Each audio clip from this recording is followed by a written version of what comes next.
Okay, let's jump right in. Welcome to the film room for an elite, data-driven tactical explainer of North Carolina taking on TCU. We are tossing the standard box score completely out the window today. Instead, we're breaking down the genuine match identity, the quarterback decision-making, the trench warfare, and the underlying mathematical leverage that's actually going to decide this cross-conference opener. So if you want to know exactly how this game will be won or lost on the field, you are absolutely in the right place. But before we snap the ball, a really crucial note on our analytical foundation. We are building this rigorously on completed 2025 college football data baselines. That means we're preserving the uncertainty of unverified 2026 rosters, so no guessing on injuries or depth charts today. We are looking purely at systematic and tactical data. And remember, this is strictly for deep dive sports analysis and entertainment, not betting advice. Here's our coaching clipboard for today. We'll be moving through the match identity, the quarterback passing battle, the line of scrimmage, turnovers, live in-play game states, and finally, our final verdict. Starting off with Section 1, match identity and the clash of efficiencies. When we evaluate the broader team metrics, the data reveals a massive baseline offensive gap that is going to set the entire tempo of this matchup. TCU holds an overwhelming advantage here. Operating at a 0.215 overall PPA, they absolutely dwarf North Carolina's 0.066. To put that into perspective, TCU produced a 44.3% overall success rate across 867 plays last season, compared to UNC's 38.2%. Simply put, they just have way more routes to efficient scoring, especially on standard downs. Now, if you're new to the advanced film room, you might be asking, what exactly is PPA? Predicted points added is our core metric. It cuts through the noise of empty yardage volume and isolates true down-to-down success. A positive number means your offense is mathematically improving its expected scoring output on that specific play. A negative number? You're putting yourself behind schedule. It's basically the ultimate lie detector for a football team's true efficiency. Moving to Section 2, the quarterback passing battle, or aerial dominance versus pass defense. This game fundamentally hinges on a really fascinating tension. TCU's aerial assault matching up against UNC's strongest defensive unit. The air is literally where the leverage lives today. TCU's passing attack is just lethal, completely doubling up UNC's passing efficiency with a staggering .414 PPA compared to Carolina's 0.207. Boasting a 46.6% success rate and massive explosive play capabilities, TCU's clearest path to victory is creating easy access throws right on early downs. If they can avoid long yardage situations, this passing scheme is incredibly difficult to slow down. But hold on, Carolina definitely has a credible counterattack here. UNC's absolute clearest path to exploiting the Horned Frogs is throwing the ball against the TCU pass defense that was honestly pretty generous last season, allowing a 0.302 PPA per pass and surrendering 25 passing touchdowns. UNC has got to utilize early down throws, screen constraints, and flood concepts to keep those chains moving. The ultimate goal? Keep TCU's defense from pinning their ears back and creating negative plays. All right, part 3, the line of scrimmage trench war. Let's talk run fits and gap integrity. Down in the trenches, standard down rushing is going to heavily dictate possession paths today, and that decides which quarterback gets forced into predictable passing situations. Now listen, TCU cannot just stubbornly rely on static interior runs. While their overall rush success is 42.6%, they suffer a really high 21.9% stuff rate.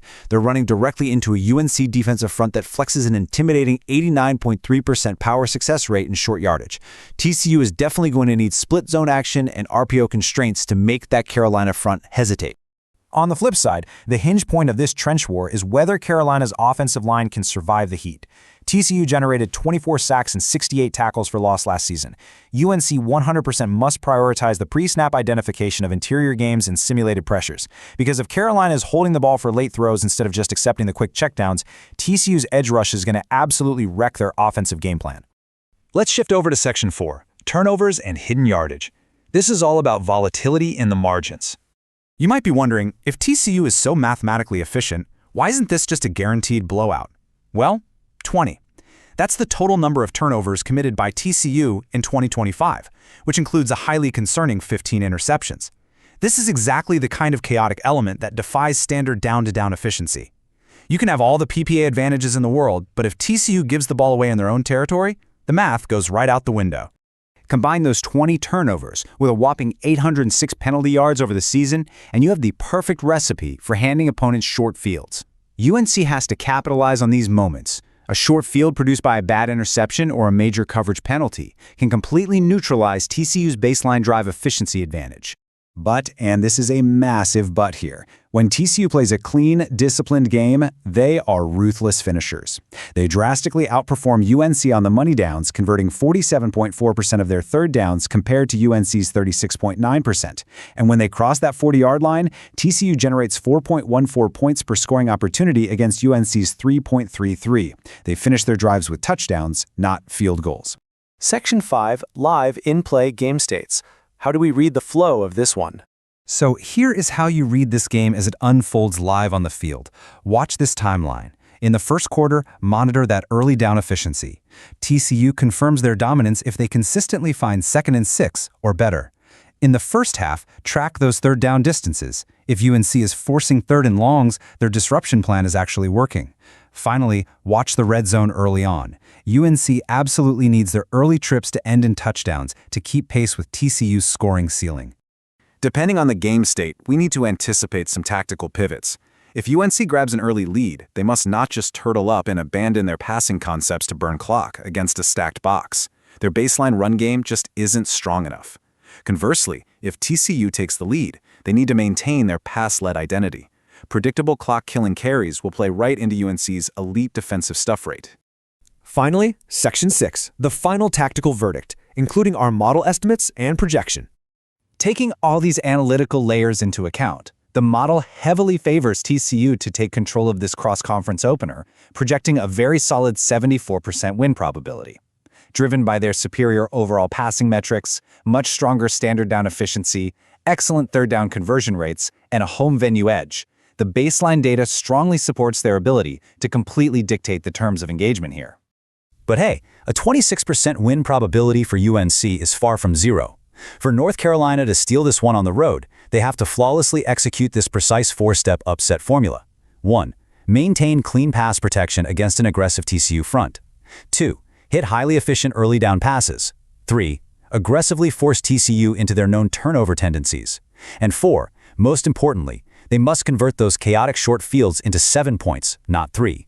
Drag TCU into deep waters through disruption rather than trying to get into a pure shootout. Stripping away all the outside noise and looking purely at the baseline analytical data, we project a 30-21 TCU victory. The numbers suggest TCU's offensive engine will likely churn out around 20 first downs to UNC's 16, ultimately outfinishing Carolina in the red zone to secure a 9-point margin in regulation. So I'll leave you with this final thought to watch for on game day. Will TCU's sheer cold tactical efficiency and aerial dominance effortlessly win the day? Or will chaos, pressure, and turnover volatility rewrite the whole script in favor of a massive North Carolina upset? Enjoy the game, watch that early down tactical battle, and as always, keep learning the logic behind the sport. Catch you in the next explainer.